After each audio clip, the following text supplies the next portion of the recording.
The booth by the window.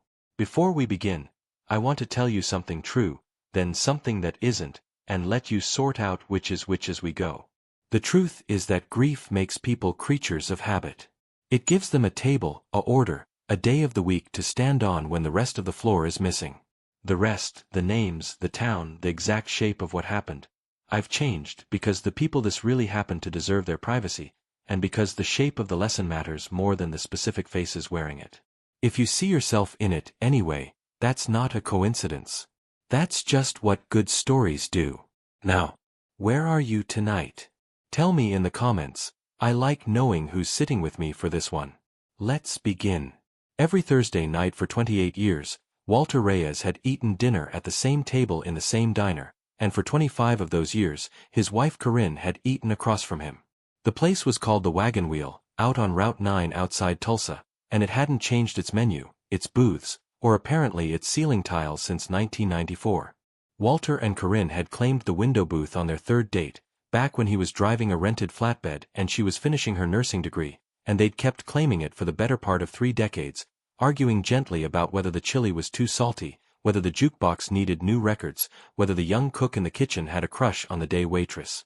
Corinne had been gone 2 years now. Ovarian cancer, diagnosed late, gone fast. Walter still came on Thursdays. He still sat in the window booth. He still ordered the chicken fried steak, though these days he could rarely finish it. He was 69 years old, and he had built Reyes Building Supply out of a single flatbed truck, and a line of credit his father-in-law had co-signed against his better judgment.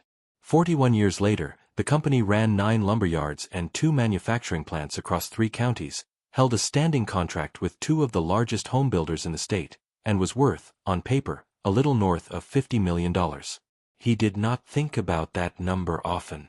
That Thursday in early October, sitting alone with a plate going cold in front of him, he was not thinking about it at all. He was thinking about the tremor that had started in his right hand 3 months back, and the fact that his doctor kept adjusting his blood pressure medication without the dizzy spells getting any better, and the specific loneliness of ordering for one at a table built for 2. "You want a box for that, Walt?" The waitress was Donna, 61. Been at the wheel almost as long as Walter had been coming. She had a way of asking that didn't require an answer. "Might as well," he said. "Eyes bigger than my stomach these days." Everybody's eyes get bigger and their stomachs get smaller. It's the great cosmic joke. She was already reaching for the plate when the kitchen door swung open behind the counter, and something in Walter's peripheral vision made him turn his head before his mind had caught up with why.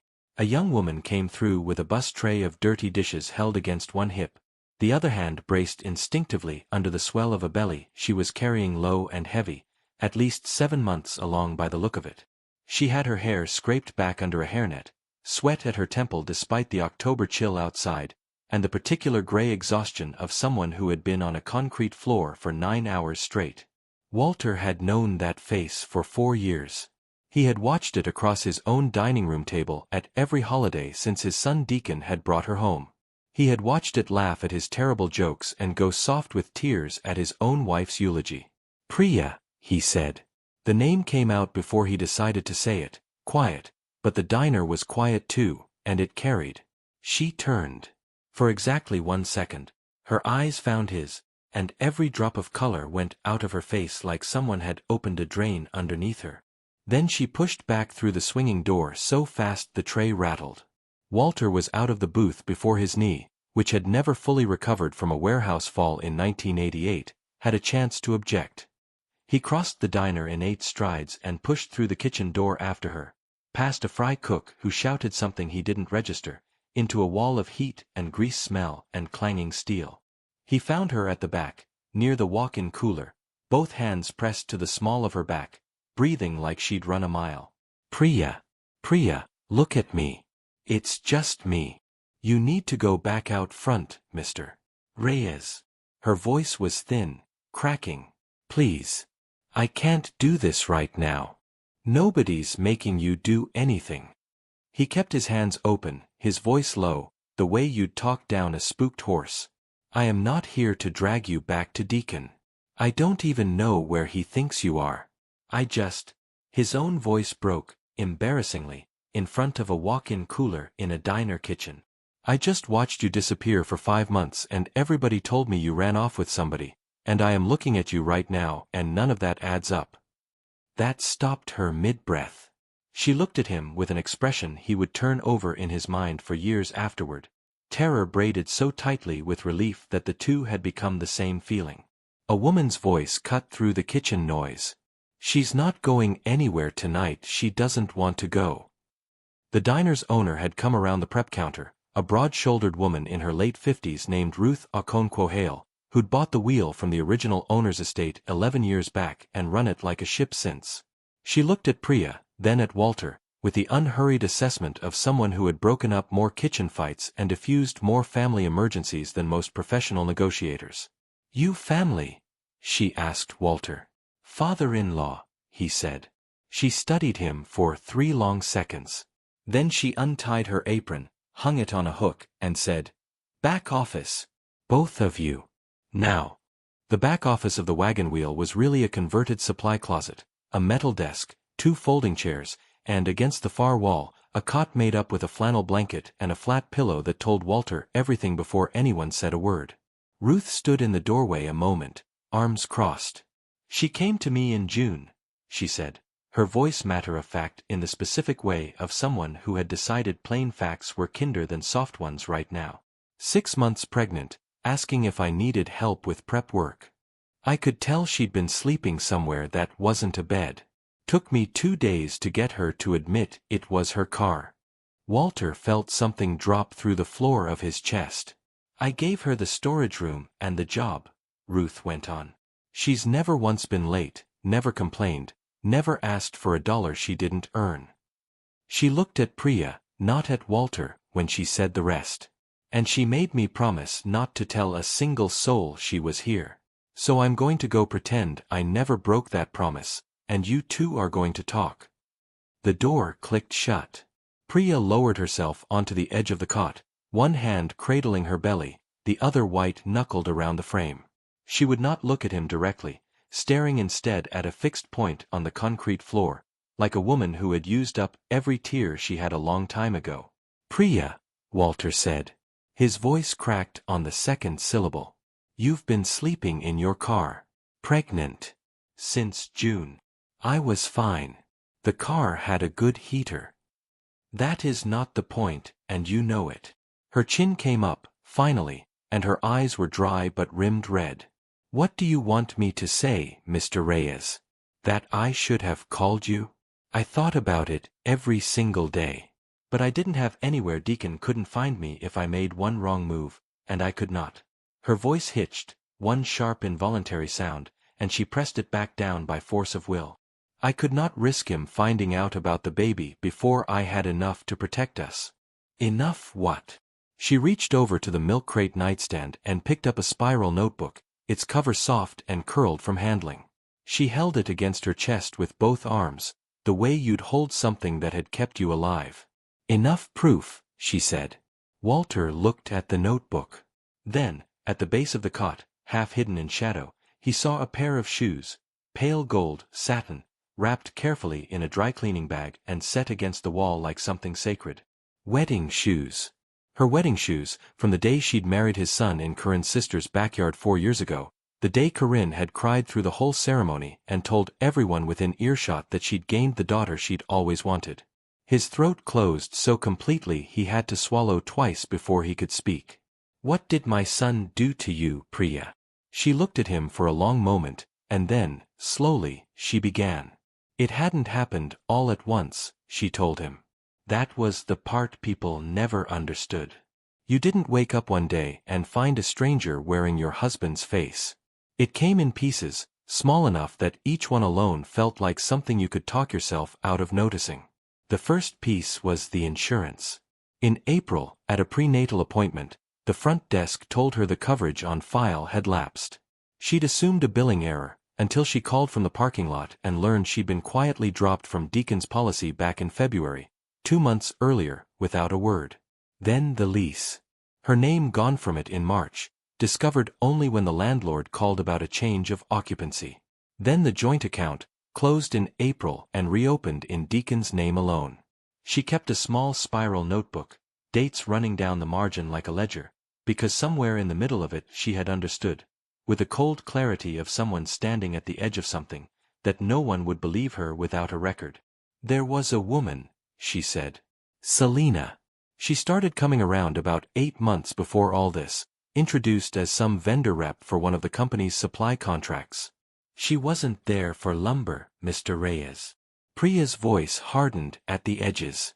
She sat at my table and ate food I cooked, and Deacon looked at her like she was the one who belonged in that kitchen. How long before you understood what was happening? About 3 weeks of watching him laugh at her jokes and forget my name mid-sentence. She looked down at the notebook. The night he changed the locks, I was at a 24-week appointment. I remember coming home high on relief because they'd let me hear the heartbeat, and my key just didn't turn. There was a box on the porch. My clothes, my mother's old recipe cards, one photo of my parents' wedding. No note. He told everyone you left him, Walter said, and his own voice came out rough and unfamiliar to him. He sat at my kitchen table 3 weeks later and cried, Priya.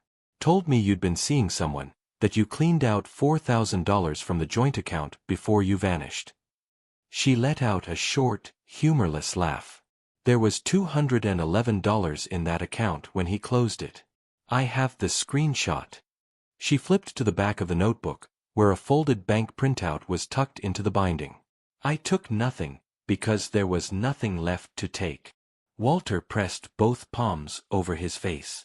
His eyes burned in a way they hadn't since the week after Corinne's funeral, when he'd stood in her kitchen, unable to remember which cabinet held the coffee filters.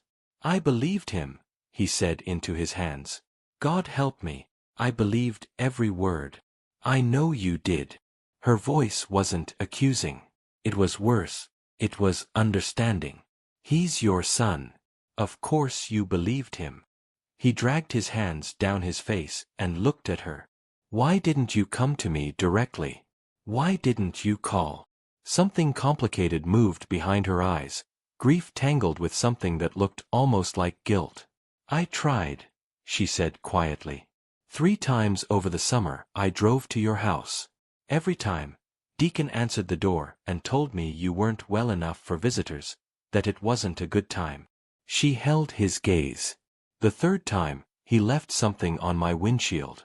I stopped trying after that. She reached into her apron pocket and produced a piece of paper, soft and gray at the folds from being opened and refolded 100 times. She held it out. Walter unfolded it. The handwriting was his son's. He would have known it in the dark. Come back here again and I'll tell my father you threatened me. I'll have you evaluated. Nobody believes a woman with a documented history of instability. You'll lose the baby in the fight. Walk away now and at least you keep that. The paper shook in Walter's hand, not from the tremor his doctor had been chasing for 3 months, but from a rage so cold it felt like standing in an open field in January with no coat.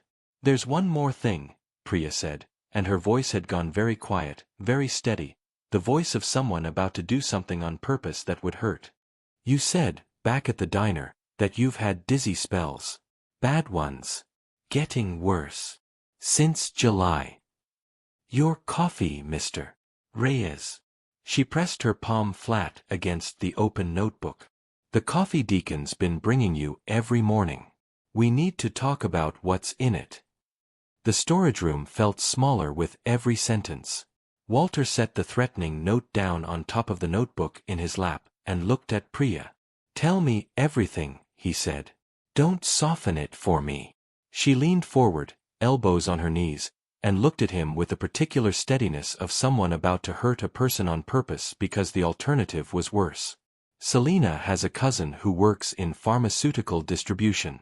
I don't know the details of how, and I don't want to, but she knows enough about medication interactions to be dangerous with them. Priya's voice was flat, rehearsed, the voice of someone who had said this to herself in the dark, over and over, until it stopped shaking. Your blood pressure prescription. Deacon has been altering your morning coffee.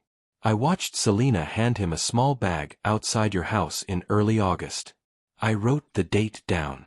She opened the notebook and turned it toward him. Small, careful handwriting. August 9th. D received package from S. Kitchen counter. Small bag, white residue. That's the same week the dizzy spells got bad, Walter said, and the floor seemed to tilt slightly beneath him even sitting down. I know. I'm so sorry I didn't find a way to warn you sooner. Every option I thought of, he'd already closed off. Walter stood because he could not stay seated with what was moving through his chest. The storage room was too small to pace, but he tried anyway. 2 steps to the door, 2 steps back, one hand pressed flat against his sternum where his heart was going far faster than any doctor would have approved of. How long have you known? Since early September. About 4 weeks after I saw the handoff. 4 weeks, Priya. You've known for a month that someone was poisoning me. And I've spent that month building something that will actually hold up in a courtroom instead of getting laughed out of one. Her voice rose for the first time, not in anger but in something closer to desperation. If I'd gone to the police in August with nothing but what I saw from across a parking lot, what happens? Deacon says I'm lying. Selena backs him. And you. She stopped herself, then finished it anyway. You would have believed them over me. He couldn't argue with that, and the not arguing was its own kind of grief. He thought about the mornings, his son arriving with a paper cup from the coffee stand 2 blocks from the office, setting it on the counter with an easy smile. Drink up, Dad, you need it. Walter wrapping both hands around the warmth of it, feeling, genuinely, stupidly, grateful that his son had finally started paying attention to him. Tell me about Corinne, Walter said suddenly. Tell me why you stayed as long as you did, before any of this. Something shifted in Priya's face, a softening that passed through her and, for a moment, left her looking like the 24-year-old Deacon had first brought home, laughing too quickly at Walter's jokes. 2 years into the marriage, things went bad between us. Not what it is now, just bad. Deacon was pulling away and I didn't understand why. I'd already decided it was over. I had the papers drafted. I drove to your house one Sunday to tell Corinne first, because I couldn't face telling you. Her voice softened further.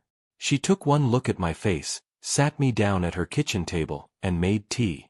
She told me about the year you worked every single day and missed her father's funeral because of a supply contract in Amarillo.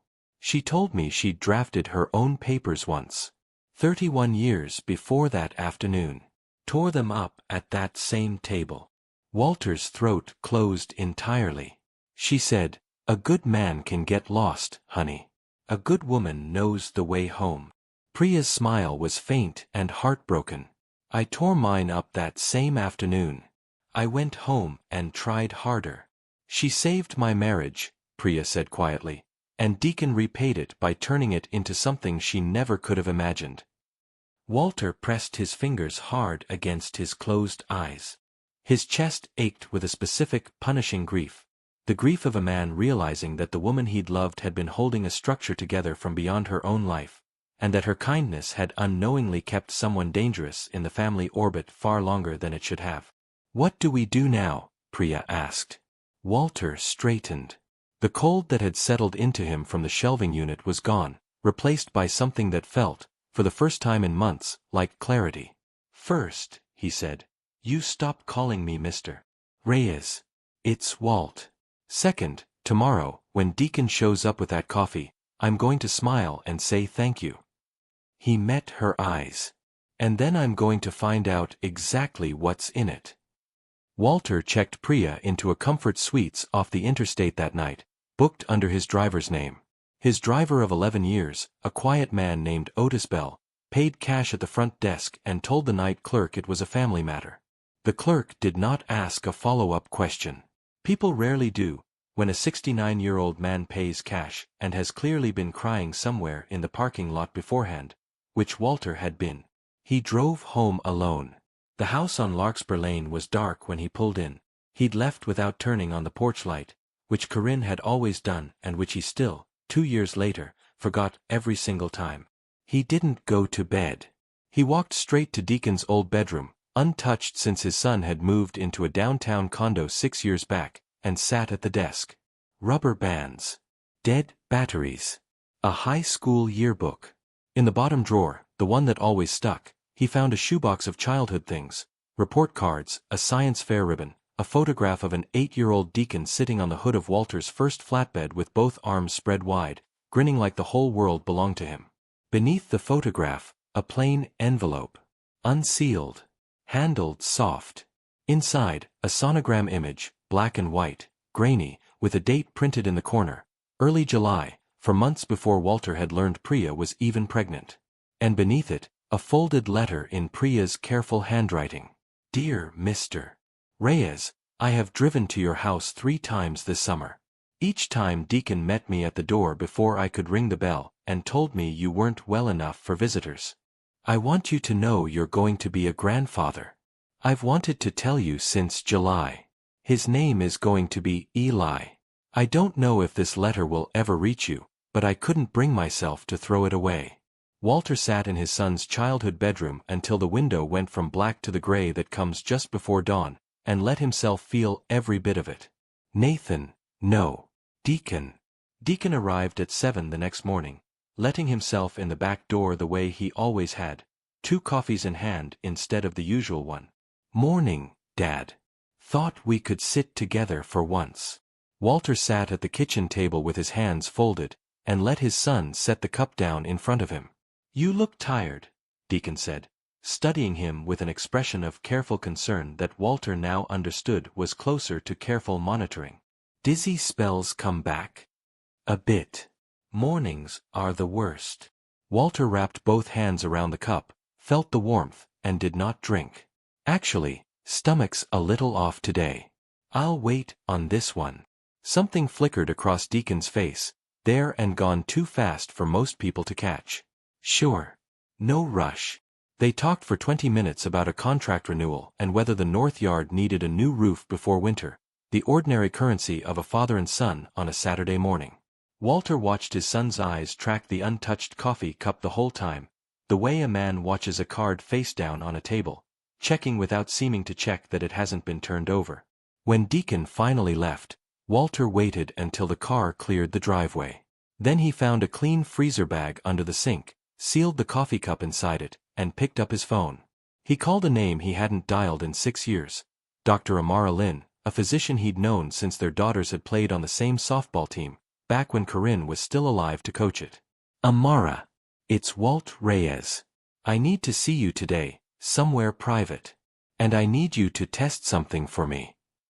Dr. Lynn's private practice occupied a converted bungalow off Peoria Avenue, the kind of place that never showed up in any insurance directory. She met Walter at the side door rather than the front. Her own idea, made before he'd finished explaining why he was calling.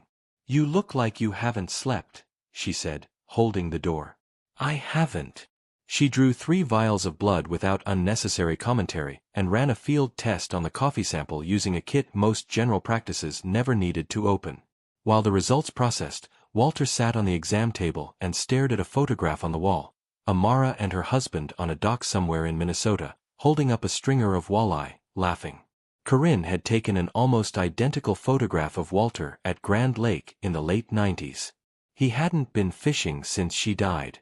Walt. Amara's voice came from the doorway. Her face hadn't changed, she was too experienced a physician to let her expression do her talking, but something in the set of her shoulders had shifted, the way things shift when a careful person confirms something they'd hoped to be wrong about. The coffee sample shows medication concentrations several times higher than your prescribed dose, she said, coming back into the room and sitting on the rolling stool. In a man your age, with your cardiovascular history, a dose like that produces exactly what you've described. Dizziness, fatigue, tremor, mental fog. Taken daily over months, it would also start stressing your kidneys and destabilizing your blood pressure in ways that look, on a routine checkup, like ordinary age-related decline. The room went very quiet. Outside, a car passed on Peoria Avenue. How much damage so far? Walter asked. Your blood work will tell me more precisely. But Walt, she looked at him directly, what you're describing is sustained, deliberate poisoning. I have reporting obligations, you understand that. I know. I'm not asking you to bury it. I'm asking for 72 hours before anything's filed. I have evidence to organize first. She studied him a long moment. 72 hours. Not because I'm comfortable with it, because I trust you know what you're doing. I'm not sure I do, he admitted. But I know what has to happen next. She printed the preliminary results and handed him the folder. His own name at the top. The numbers below it, numbers that turned 3 months of his son's careful morning visits into something with a legal name attached. His phone buzzed as he was folding the folder into his jacket. A text from Priya. He drove past the hotel twice. Doesn't know which room, but he knows I'm nearby. His chest clenched hard enough that he had to breathe through it deliberately. He typed back, lock the deadbolt. Don't open for anyone. I'm coming. There was a stretch of Walter's own history he needed to walk into before he walked any further forward, and it lived on the east side of town, in a low cinderblock strip off Archer Street where the parking lot was cracked asphalt held together mostly by stubbornness. Ray Solis's auto shop occupied the end unit, a hand-painted sign reading Solis Auto, all makes over the rolled-up bay door. Walter hadn't been back to this stretch of town in nearly a decade. He could hear an air wrench going before he'd even parked. Ray had been Reyes Building Supplies warehouse operations manager for 12 years, the kind of employee who showed up before everyone else and left after, never once asking for recognition because he was too busy making sure the work got done right. When a competitor had produced evidence that someone inside the company was leaking bid information 9 years back, 3 people had access. 2 had been with Walter since the beginning. Ray was the newest of the 3. Walter had let a lawyer talk him into believing the evidence pointed at Ray, and had handed him a termination letter on a Tuesday morning without asking a single follow-up question. I didn't do this, Mr. Reyes, Ray had said, very quietly, across the desk. I'm sorry, Frank. No, Ray. I'm sorry, Ray, Walter had said. And let him walk out the door. Walter had told himself for 9 years he'd had no choice. Standing outside the shop on a cold Saturday with a sealed coffee cup in his jacket pocket and his dead wife's voice in his head, a good man can get lost.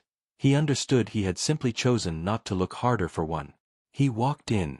Ray was on a creeper under a pickup, visible only from the knees down. Shop's full today. Leave your number on the clipboard. Ray. The creeper wheels scraped concrete as Ray rolled out. 61 now, silver at the temples, the specific weathered calm of a man who'd carried something heavy for a long time and made peace with the weight of it. He looked at Walter without expression, a socket wrench loose in one grease-stained hand. Mr. Reyes, he said. Not warm. Not cold. Factual. I owe you an apology 9 years overdue, Walter said. And I need your help. In that order, if you'll give me 5 minutes. Ray studied him the way a mechanic studies an engine, looking for what's been covered up rather than fixed. Then he set the wrench down, wiped his hands on a shop rag, and said, Offices in the back. 5 minutes. I was wrong about you, Walter said, once they were seated across a metal desk. 9 years ago I had 3 people with access to that bid information, and I picked you because you were the newest, and I told myself the evidence pointed at you. The truth is I never investigated hard enough to know where it actually pointed, and I let a lawyer steer me toward the fastest answer available. He held Ray's gaze. You told me you didn't do it. I never asked a single question after. That was wrong, Ray. It cost you 9 years, and I don't have an excuse for it. Ray was quiet for a long moment. That apology, he finally said, is about 7 years past when it would have changed much of anything for me. He exhaled through his nose. But I appreciate you saying it to my face instead of through a lawyer. That's fair. Ray reached into his desk drawer without looking away and set a small flash drive on the metal surface between them. I've been sitting on this for a few months, trying to figure out how to get it to you, he said. My cousin does the books for a small outfit out in Sepulpa. About half a year ago, your son came around asking about buying them out. During due diligence, My cousin noticed some of the incoming wires didn't line up with any real Reyes building supply vendor. He pulled the records before the deal fell apart. He pushed the drive across the desk with one finger. 14 transfers over about a year and a half. Money came out of your company's operating accounts and landed in 3 shell companies my cousin couldn't tie to any real business activity. Walter's jaw tightened. How much? A little over $900,000. The number sat on the desk between them like something with weight. Why didn't you take this to the police yourself? Because without you filing as the company's owner, there's no crime to investigate. The records prove money moved. They don't prove theft without you saying it was unauthorized. Ray crossed his arms. And because after what happened between us, I figured you deserved to know before it went anywhere else. Walter closed his fist around the drive. Ray, I owe you a great deal more than an apology. Ray shook his head once, firm. Not today. Go do what you need to do. We'll talk about the rest of it later. They shook hands, brief, firm, the handshake of a man who had decided to let something go without pretending it had been nothing. Dr. Lin's private practice smelled like rubbing alcohol and old wood. Denise Okafor's office, by contrast, smelled like burnt coffee and toner, and that suited Walter's mood considerably better. Denise had been a forensic accountant in Tulsa for 19 years. Walter had hired her firm once before, for an internal audit that had turned up $60,000 in duplicate vendor payments inside of a week. Findings she delivered with the calm of someone reading off a weather report. She met him at her office door on a gray Sunday morning, coffee in hand, and didn't bother with pleasantries. Flash drive first, she said, sitting behind her desk. Walk me through it while I pull the files. He set the drive, Priya's notebook, and Dr. Lin's folder on her desk and talked while she typed, her fingers moving with the fast automatic rhythm of someone who'd stopped needing to think about the mechanics of typing decades ago. For 20 minutes the only sounds in the room were his voice and her keyboard and the occasional soft ping of a second monitor flagging something. Then she stopped typing. Walt, come look at this. She'd arranged the 14 wire transfers into a spreadsheet, dates, amounts, destination accounts. All 14 routed to one of 3 shell companies. She'd already pulled the state business filings. These 3 companies, she said, tapping the screen with her pen, were all registered within about a 6-week window, roughly a year and a half ago. The registered agent on all 3 is a woman named Carol Ash. I don't know that name. I do, sort of. Denise scrolled. Carol Ash is Selena Cross's mother. 73, lives out in Broken Arrow. I bet significant money she has no idea her name is on any of this. The actual signatory who controls the accounts, the person with real authority over the money, is listed as S. Cross. She turned to face him. Deacon signed the transfer authorizations on your company's end, but the structure of these shell companies, the timing, using a relative's name as a buffer, that's not something your son improvised. That's someone who's built this architecture before, or studied exactly how it's done. Walter sat down heavily. He's not that clever on his own. He's clever enough, Denise said carefully, but this is a different kind of clever. I'm going to check Selena Cross against the state business registry going back a decade. She typed. She waited. She made a small sound that wasn't quite a word.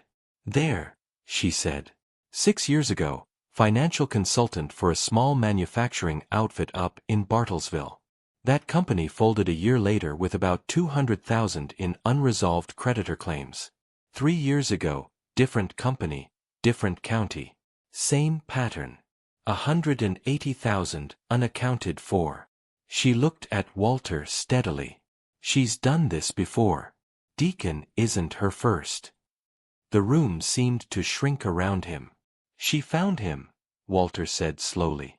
She found someone with access to a company's accounts, a father whose estate would eventually pass down to him, and enough resentment to make him easy to work with. I think she went looking for exactly that combination, Denise agreed. She glanced at the medical folder from Dr. Lin, which she hadn't touched. Walt, is that what I think it is? Medical documentation. Yes. She looked at him with something adjacent to pity, close enough to its edges that he had to look away. Go check on your daughter-in-law, she said quietly.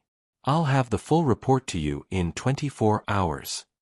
Walter thought about the night, roughly a year and a half ago, when Deacon had come home unusually quiet after Walter had turned down his proposal to over-leverage the company on an aggressive new supply contract. Walter had put it down to disappointment and given his son space.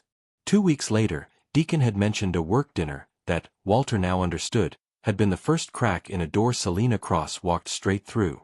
He hired a private investigator that afternoon, a careful, unhurried man named Teddy Voss whom Walter had used once before, years back, during a vendor dispute.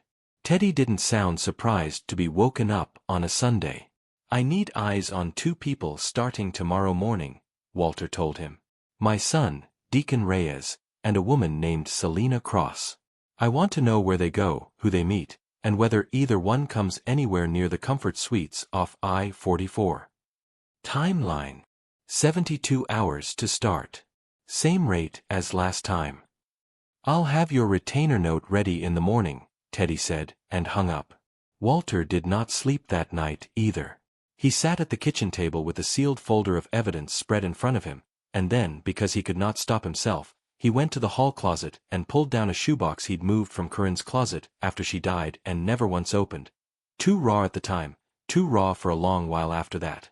Inside, report cards, holiday cards, a napkin from their first date with a faint lipstick mark she'd apparently kept for 30 years without ever mentioning it. And at the bottom, wrapped in a dish towel, her old phone. He plugged it into a charger that had sat untouched on Deacon's old desk for 2 years, as if some part of him had always known he'd need it eventually. The screen stayed dark for 2 full minutes before the battery finally woke it, 11%, then the lock screen bloomed to life. A photograph of the 3 of them at Grand Lake. The summer Deacon turned 16, sunburned and laughing, Corinne's arm around her son's shoulders, Walter squinting because he'd always hated having his picture taken and Corinne had always taken them anyway. He opened the video folder. 40-some clips, birthdays, a snowstorm she'd narrated like a nature documentary. He made it 30 seconds into that one before he had to stop. Near the bottom, filed under a date 4 years back, a clip labeled D brings Priya to dinner. He pressed play. The footage was shaky at first, then steadied, the front hallway, the door opening. Deacon stepped in first, and the look on his face stopped Walter cold. Not fear of his father, but the terror of a man who has done something enormous and can't quite believe it's actually happening. His shoulders were hunched, his jaw tight, glancing back at the door like he was checking that it was real. Priya came in behind him, 24 in this footage, holding a bunch of gas station tulips with the specific, over-careful grip of someone who doesn't know what else to do with her hands, taking in the framed photos on the hallway wall like each one mattered enormously. Deacon reached back and took her hand. His was shaking. Walter had forgotten that detail entirely. Corinne's voice came from behind the camera, warm and a little too loud, the way she got when something moved her and she was trying to hide it. Walt, come look. He's nervous as a cat in a room full of rocking chairs. Deacon turned toward the camera. Mom. Put the phone down. I will not. This is the biggest thing to happen in this house since you came home from the hospital. Priya laughed, surprised and unguarded, and Deacon's face broke into a grin Walter hadn't seen on him in years. He sat at the desk for a long time afterward with the phone face down in front of him, Corinne's voice still ringing somewhere behind his eyes, and understood he wasn't looking for the moment things had gone wrong anymore. He'd found it. It had been cut from somewhere inside his son, quietly, over years, and the only question left worth asking was what Walter was going to build out of what remained.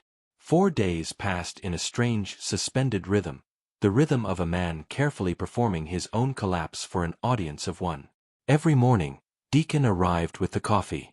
Every morning, Walter accepted it with both hands, thanked him, and poured it down the kitchen sink the moment the car cleared the driveway. Every morning, he shuffled a little more than the day before, leaned on the counter a little harder, let his sentences trail off mid-thought as though the thread had slipped from his fingers. Deacon watched all of it with the careful, pleased attention of a man monitoring a portfolio. Denise delivered her completed forensic report on day 2. 40 pages, every transfer, every shell company, every forged authorization laid out in the kind of clean, undeniable language that made a defense attorney's job very hard. Teddy delivered his surveillance package on day 3. Photographs, timestamps, and the name of an estate attorney Deacon had met with for 90 minutes on a Sunday afternoon. That night, Walter sat at his kitchen table and organized everything into a single accordion folder: Denise's report, Dr. Lynn's documentation, Ray's flash drive, the sonogram, Priya's letter, Teddy's photographs. He sealed it and locked it in his office cabinet alongside the company's original incorporation papers. Then he called a detective he'd met 3 years back, during a break-in at one of the yards, a thorough no-nonsense woman named Rosalind Kim. "I need to bring you a package tomorrow morning," he told her. "Financial fraud, attempted poisoning, corporate theft. Full documentation." A beat of silence. "What time?" "8. I'll be here."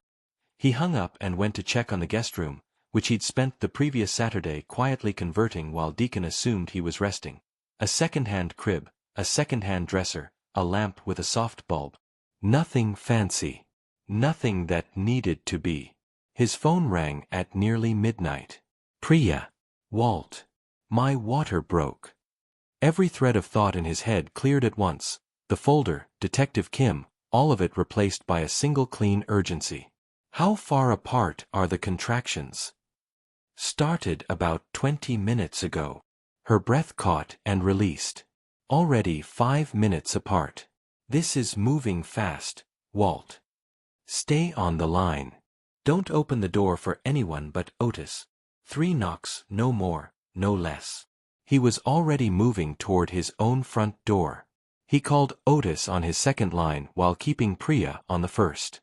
Otis picked up on the second ring, groggy but instantly alert. Walter gave him the room number and told him to take the side entrance. Otis didn't ask why. 11 years, and he never once asked why when Walter's voice sounded like that. He was backing out of the driveway when Priya made a sound on the phone that tightened every muscle in his body at once. "I'm okay," she said, breathing through it in the deliberate pattern her doctor had taught her. "I'm okay. They're just getting closer. Otis is 4 minutes out. I'm 12 behind him. You are not doing this alone." "I know." A pause. Quieter. "I haven't been alone since you walked through that kitchen door." His second phone buzzed on the passenger seat. He glanced at it at a red light. Teddy Voss. "Heads up. D just left his place, heading your direction on the interstate. Don't know if he's made the hotel or if it's coincidence. Watching." The light turned green. He pressed the accelerator down and didn't lift it. 12 minutes had just become 8. Otis was already at the side entrance when Walter pulled in, which told him Otis had been awake and ready before the phone even rang. Walter left his own truck running at the curb and took the stairs 2 at a time, his bad knee protesting the whole way up. Priya opened the door dressed, bag in hand, one arm braced against the frame. Pale, damp at the hairline, but her jaw was set and her eyes were clear. "Another one just ended," she said. "For minutes since the last. Let's go." They took the back stairs, avoiding the lobby. Otis pulled out of the parking lot before Walter had fully shut the car door.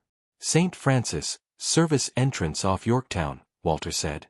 "I know it," Otis said, and didn't slow down until he had to.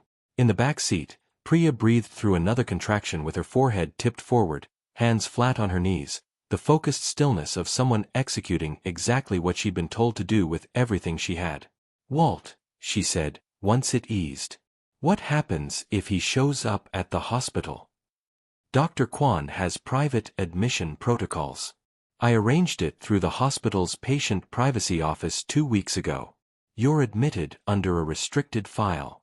No information released to anyone not on the approved list. Deacon's not on that list."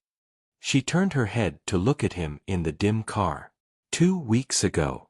You knew this might happen early. I knew we needed to be ready. That's not the same thing." A faint, exhausted smile. "But thank you." Otis killed the headlights as they approached the service entrance, the gate opening on a code Walter had arranged with the facilities manager after a conversation and a donation he hadn't regretted for a second. Dr. Susan Kwan was waiting with a gurney and 2 nurses, and she assessed Priya in about 4 seconds flat. How far apart? 3 minutes, Priya said. Maybe less. Fully effaced, Dr. Kwan said to the nurses, already moving. She glanced back at Walter. Waiting rooms down the hall on the left. I'll come find you. Is she going to be okay? The question came out stripped of everything but its own weight. Dr. Kwan gave him the direct, honest look of a woman who didn't make promises she couldn't keep. She's strong, and she's ready. A brief pause. So is he. Then the doors swung shut, and they were gone. The waiting room television played a home renovation show on mute, a man in a flannel shirt gesturing enthusiastically at a subfloor. Walter sat in a chair engineered for cleanability rather than comfort, and pulled Corinne's phone back out of his jacket.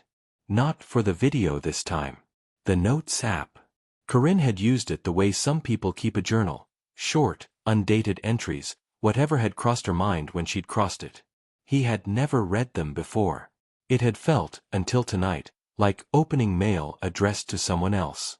He scrolled past grocery lists and a lemon bar recipe he'd never once managed to replicate, until he found a longer entry, time-stamped roughly a year and a half before she died.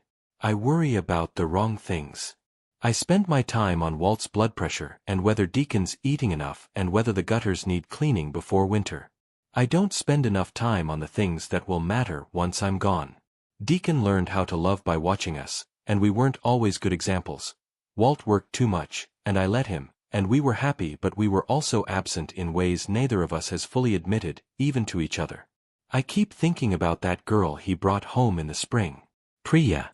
She has steady eyes, the kind that have already seen something hard and decided to stay open anyway. I think she might be better for him than he currently deserves. I hope he grows into her. I should tell Walt this properly, hand it to him instead of leaving it on the counter. He never reads what I leave on the counter, only what I put directly in his hands. I keep forgetting. I'll probably forget again. Some things you mean to say, and the days get in the way, and then the days run out. Walter sat with the phone in both hands and the muted television flickering in the corner and felt the very specific grief of receiving a message meant for him that had arrived 2 years too late. She had tried. She had written it down, which had been her version of trying. And then the days had gotten in the way exactly as she'd known they would. Mr. Reyes. Dr. Kwan stood in the doorway. Walter was on his feet before the chair had finished sliding back. She's fine, Dr. Kwan said, and the 2 words landed like a wall finally taking its proper weight. He's here. 2:41 a.m. 6 pounds, 1 ounce. A small, genuine smile. Already got opinions about something. Came out arguing with somebody. Walter's throat closed completely. Can I? Come on. The delivery room had been warmed and dimmed. Someone had thought to adjust the temperature.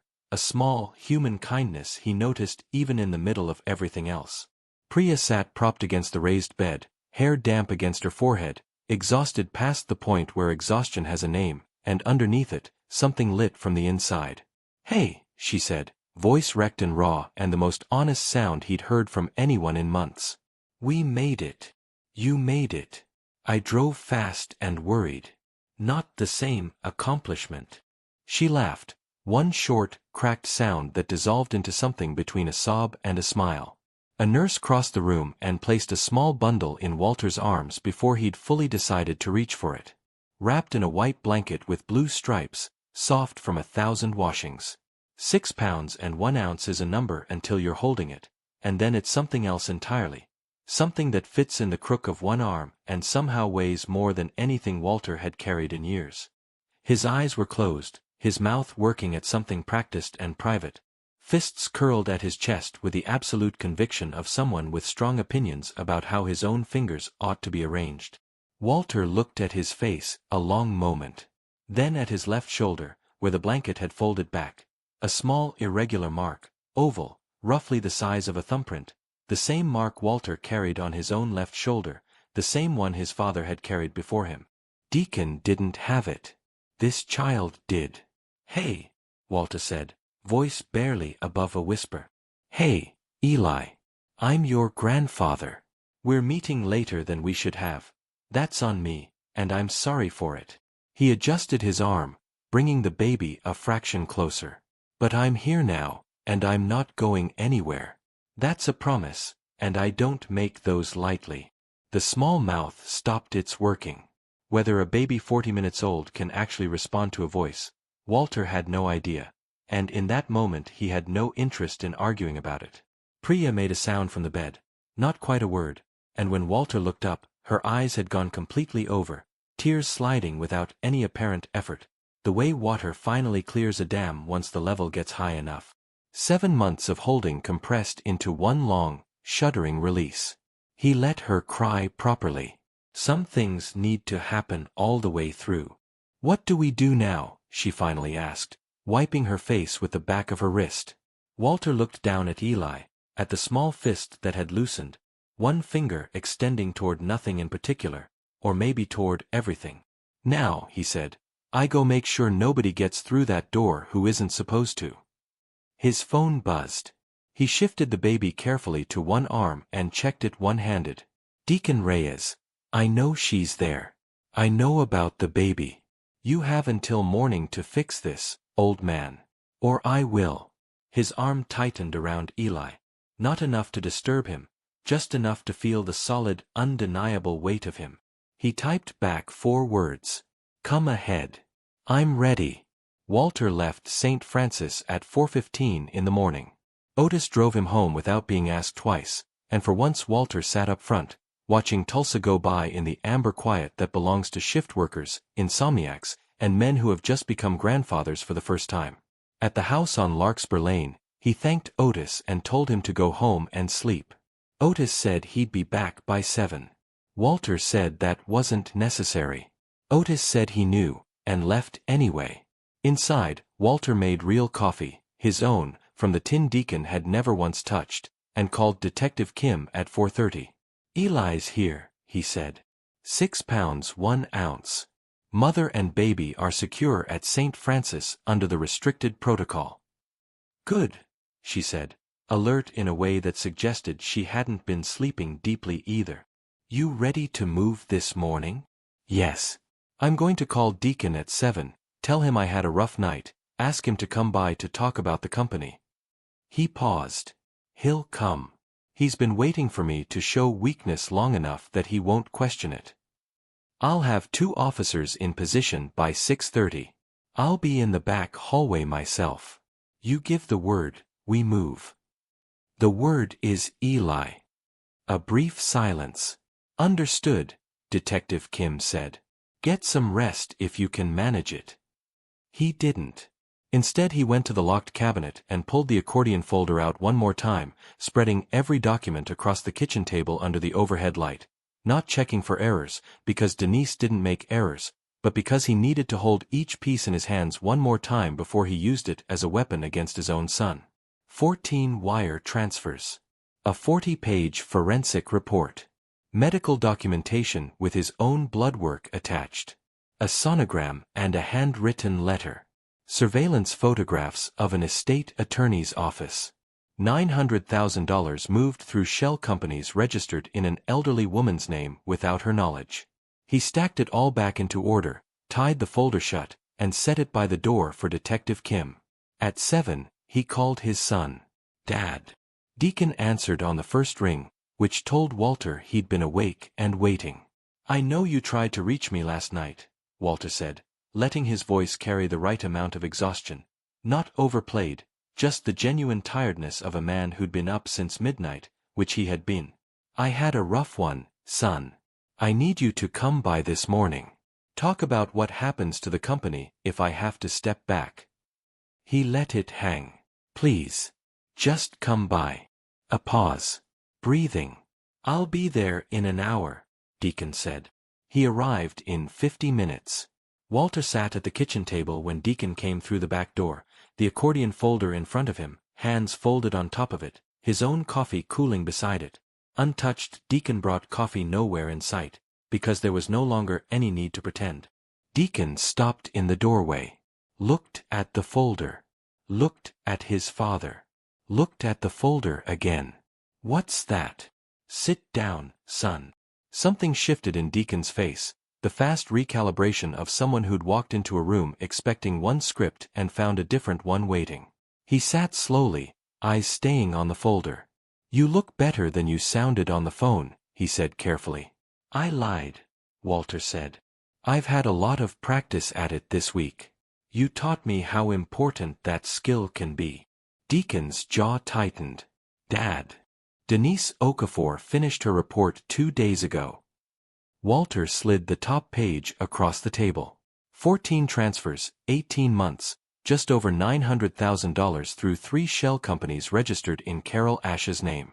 "Your authorizations are on every single one." He slid the next page across. Dr. Lynn's report. "Medication concentration in my coffee running several times the prescribed dose, consistent with months of exposure." Another page. "2 weeks ago you filed paperwork with an estate attorney. I don't need to guess what kind." He set both palms flat on the table. "You want to keep going, or do you have questions?" Deacon sat frozen. The color had drained out of his face. Not the flush of anger Walter had braced for, but something closer to true collapse, a structure finally exceeding what it could carry. "How long have you known?" His voice had gone thin. "Long enough." Deacon pressed both hands over his face and dragged them down slowly. What was left underneath wasn't defiance. It was raw and exhausted and unguarded in a way Walter hadn't seen since his son was very young. "I didn't." He stopped, started again. "Selena said the dose was safe. Said it would just make you tired enough to sign off on things. I swear to God, Dad, I didn't know she was trying to." "Deacon." Walter's voice came out quiet and flat. "Don't."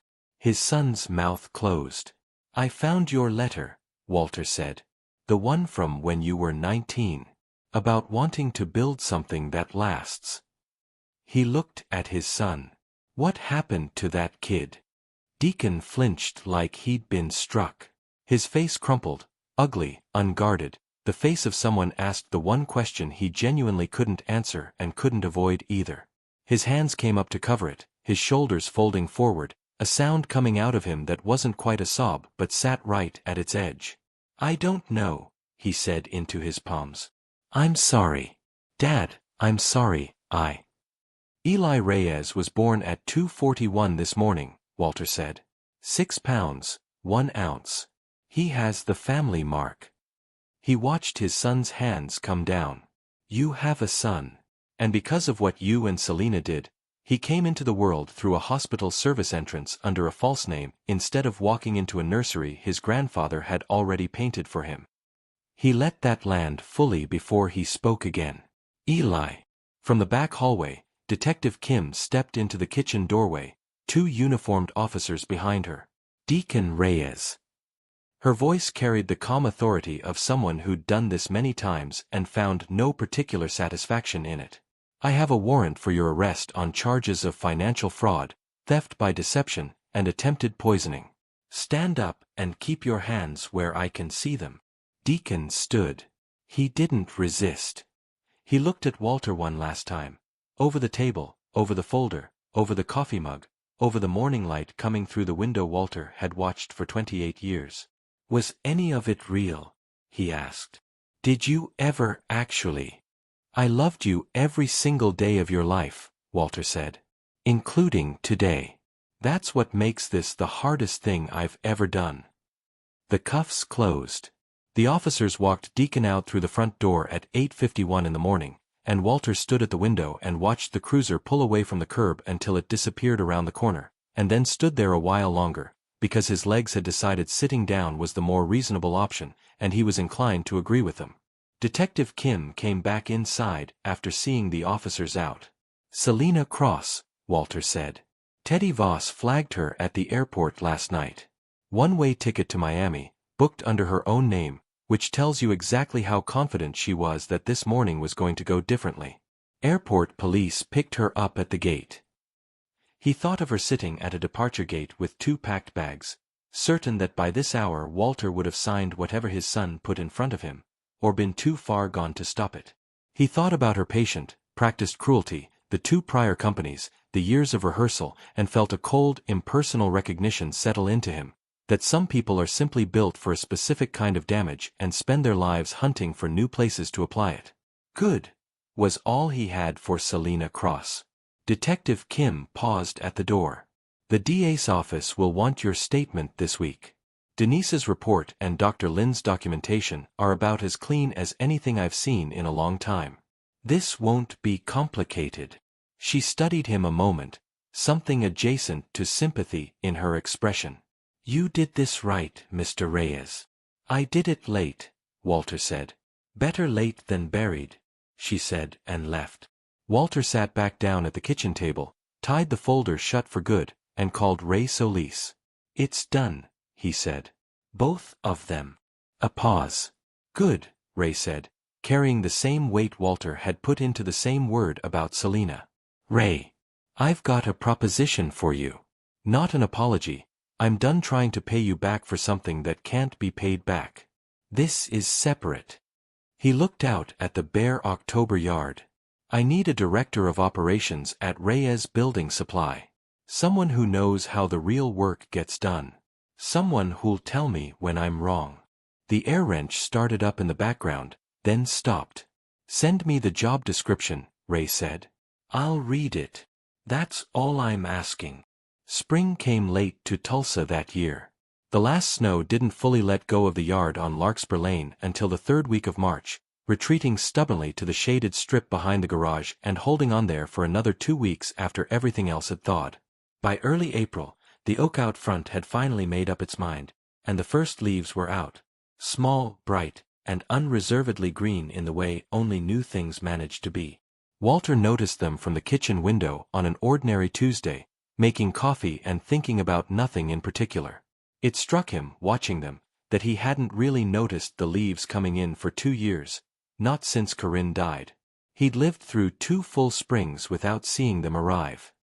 He had been too occupied performing his own quiet disappearance to notice anything that was quietly becoming something else. The trial had wrapped in mid-March. Deacon pleaded guilty on all counts: financial fraud, theft by deception, attempted poisoning. The assistant district attorney told Walter, off the record, that Denise's evidence package was cleaner than almost anything she'd seen in over a decade of financial crime prosecution. Deacon received 14 years, with parole eligibility after 10. Walter had complicated feelings about the number and ultimately decided he didn't need to resolve them. His son was still his son, and he still hoped 10 years would be enough time for Deacon to find his way back to the 19-year-old who'd once written a letter about building things that last. Walter did not attend the sentencing. He stayed home with Eli instead. But Selena Cross received 11 years on a stack of compounded charges, including 2 reopened cases from her prior companies, and he was looking up at his neighboring county. Both reopened on the strength of Denise's documentation. Already knowing a woman who had spent years perfecting the art of dismantling Walter what other people built now, to no one had a great deal of uninterrupted time to reconsider her methodology. I think I finally understand Walter found what he didn't think about her much after the April wind moved some through files you close and lock, the new leaves turned in it, closed, bright and green. The legal process to formally recognize Priya Walter and held his grandson as family and completed exactly where he was. Priya Reyes, by the court's declaration, I keep landing on one simple thing, and Walter had to leave the room briefly when she told him so.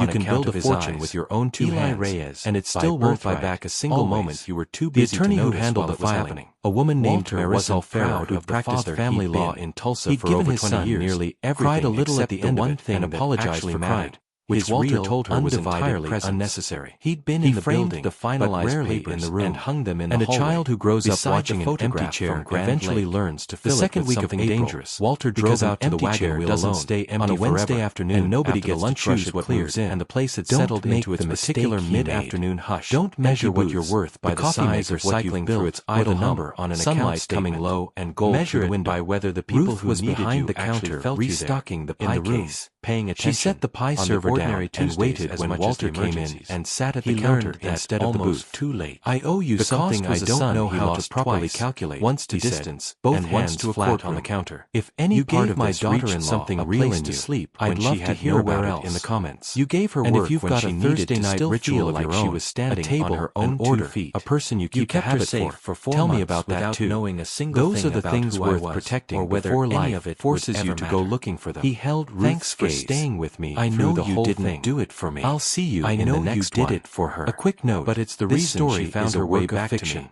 and Any I need you to resemblance to real understand people what that or means. events is coincidental. Ruth studied It him was written with a to steady, explore a feeling, unsentimental not look to report of a a woman fact. who'd run a diner for 11 years and long since stopped being surprised by what walked through her door. She's a good person, Ruth said simply. You don't need a reason bigger than that. No, Walter agreed. You don't. He reached into his jacket and set a sealed envelope on the counter. This is a purchase offer for the wheel. Full market value, independently appraised, with a lifetime management agreement attached. You run this place exactly the way you always have, for as long as you want to. Nothing changes except whose name is on the deed. He kept his hand near the envelope a moment longer. You can say no. It won't be an insult, and it won't change anything between us. I just didn't want you carrying the extra worry of whether some landlord decides to sell the building out from under you. Ruth looked at the envelope, then at him. How'd you know I didn't own the building? I asked around. She picked it up, turned it over once in her hands, and set it back down. I'll have my nephew look it over. He's a paralegal. That's all I'm asking. She poured him a coffee, the real kind, and slid it across the counter. He drank it slowly. It was, without question, the best cup of coffee he'd had in a very long time, which he understood had less to do with the coffee itself than with the simple, uncomplicated fact that he could drink it without wondering what might be in it. The second Saturday of April, Priya's parents drove up from a small town in Arkansas, Marcus and Elena Nair, in a 10-year-old sedan loaded with 2 casseroles, a hand-knitted blanket, and the particular energy of people who had spent a long stretch of months worried sick about their daughter and were only now beginning to trust that the worry could finally let go. Marcus was 64, broad-shouldered, with Priya's same steady eyes, and he shook Walter's hand with both of his own and said, "Thank you," in a voice that didn't need to elaborate on anything. Elena cried twice within the first 10 minutes, once at the sight of her daughter, and again almost immediately after, when Priya set Eli in her arms. Ray Solis arrived at noon, straight from the yard, having voluntarily extended his first full week as director of operations into a Saturday inventory audit he hadn't needed to run yet. He nodded at Walter on his way through the back door, accepted coffee from Priya, and spent 20 minutes talking freight logistics with Marcus, who'd driven a delivery route for 17 years before his knees gave out on him. The two of them falling into an easy, complete rapport, the kind that only happens between people who already speak the same first language. Walter sat out in the yard that afternoon with Eli in his lap, 5 weeks old and newly, seriously invested in the discovery that the world contained things worth looking at, his dark eyes tracking the movement of leaves in the April wind with the concentrated focus of a scientist observing a genuinely new phenomenon. Priya sat in the chair beside him, close but not touching, near enough that he was aware of it anyway. From inside the house came the sound of Elena washing dishes and Marcus telling Ray something about mountain grades that Ray was clearly finding interesting. Ray seems good, Priya said. He's exactly what the company needed, Walter said. Somebody who'll tell me when I'm wrong before I've fully committed to being wrong. She smiled out at the yard. Corinne would have liked him. Corinne would have fed him 3 times and asked about his whole family tree. In that order. Priya laughed, the real kind, unguarded, the kind that comes from somewhere you can't perform. Eli looked up at the sound of it. Walter looked down at him, looking up at her, at his grandmother's name he'd learned to say someday, in a yard that held 28 years of a life built board by board, contract by contract, morning by morning, and at the leaves he'd finally remembered how to notice. Walter had spent 41 years building Reyes Building Supply, warehouses, contracts, trucks, standing agreements, things made of steel and paper and handshakes. He had believed, without ever quite examining the belief, that this was the structure that mattered. What would last? But Selena the Cross received 11 years on a stack of compounded charges, on his shoulder, including 2 reopened cases from her prior companies in Bartlesville and the neighboring county.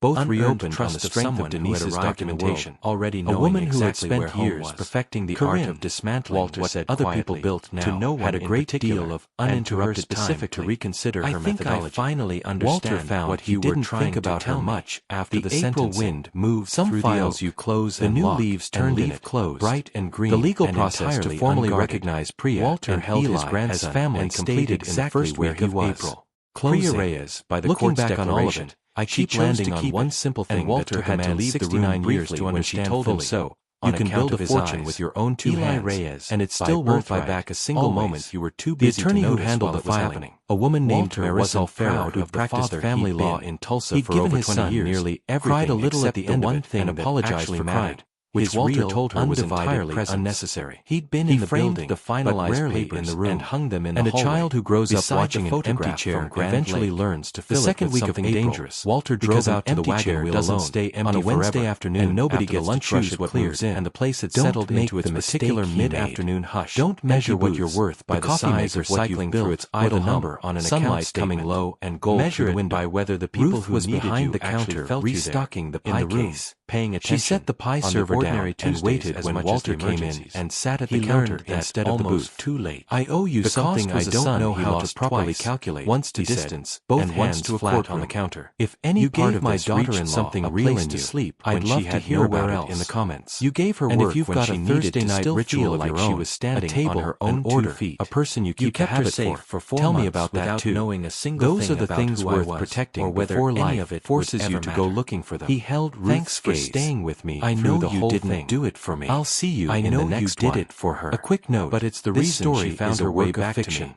and Any I need resemblance you to to real understand people what that or means. events is coincidental. Ruth studied It was him with written a to steady, explore a feeling, unsentimental not look to report of a a woman fact. who'd run a diner for 11 years and long since stopped being surprised by what walked through her door. She's a good person, Ruth said simply. You don't need a reason bigger than that. No, Walter agreed. You don't. He reached into his jacket and set a sealed envelope on the counter. This is a purchase offer for the wheel. Full market value, independently appraised, with a lifetime management agreement attached. You run this place exactly the way you always have, for as long as you want to. Nothing changes except whose name is on the deed. He kept his hand near the envelope a moment longer. You can say no. It won't be an insult, and it won't change anything between us. I just didn't want you carrying the extra worry of whether some landlord decides to sell the building out from under you. Ruth looked at the envelope, then at him. How'd you know I didn't own the building? I asked around. She picked it up, turned it over once in her hands, and set it back down. I'll have my nephew look it over. He's a paralegal. That's all I'm asking. She poured him a coffee, the real kind, and slid it across the counter. He drank it slowly. It was, without question, the best cup of coffee he'd had in a very long time, which he understood had less to do with the coffee itself than with the simple, uncomplicated fact that he could drink it without wondering what might be in it. The second Saturday of April, Priya's parents drove up from a small town in Arkansas, Marcus and Elena Nair, in a 10-year-old sedan loaded with 2 casseroles, a hand-knitted blanket, and the particular energy of people who had spent a long stretch of months worried sick about their daughter and were only now beginning to trust that the worry could finally let go. Marcus was 64, broad-shouldered, with Priya's same steady eyes, and he shook Walter's hand with both of his own and said, "Thank you," in a voice that didn't need to elaborate on anything. Elena cried twice within the first 10 minutes, once at the sight of her daughter, and again almost immediately after, when Priya set Eli in her arms. Ray Solis arrived at noon, straight from the yard, having voluntarily extended his first full week as director of operations into a Saturday inventory audit he hadn't needed to run yet. He nodded at Walter on his way through the back door, accepted coffee from Priya, and spent 20 minutes talking freight logistics with Marcus, who'd driven a delivery route for 17 years before his knees gave out on him. The two of them falling into an easy, complete rapport, the kind that only happens between people who already speak the same first language. Walter sat out in the yard that afternoon with Eli in his lap, 5 weeks old and newly, seriously invested in the discovery that the world contained things worth looking at, his dark eyes tracking the movement of leaves in the April wind with the concentrated focus of a scientist observing a genuinely new phenomenon. Priya sat in the chair beside him, close but not touching, near enough that he was aware of it anyway. From inside the house came the sound of Elena washing dishes and Marcus telling Ray something about mountain grades that Ray was clearly finding interesting. "Ray seems good," Priya said. "He's exactly what the company needed," Walter said. "Somebody who'll tell me when I'm wrong before I've fully committed to being wrong." She smiled out at the yard.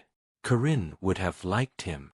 Corinne would have fed him 3 times and asked about his whole family tree. In that order. Priya laughed. The real kind, unguarded, the kind that comes from somewhere you can't perform. Eli looked up at the sound of it. Walter looked down at him, looking up at her, at his grandmother's name he'd learned to say someday, in a yard that held 28 years of a life built board by board, contract by contract, morning by morning, and at the leaves he'd finally remembered how to notice.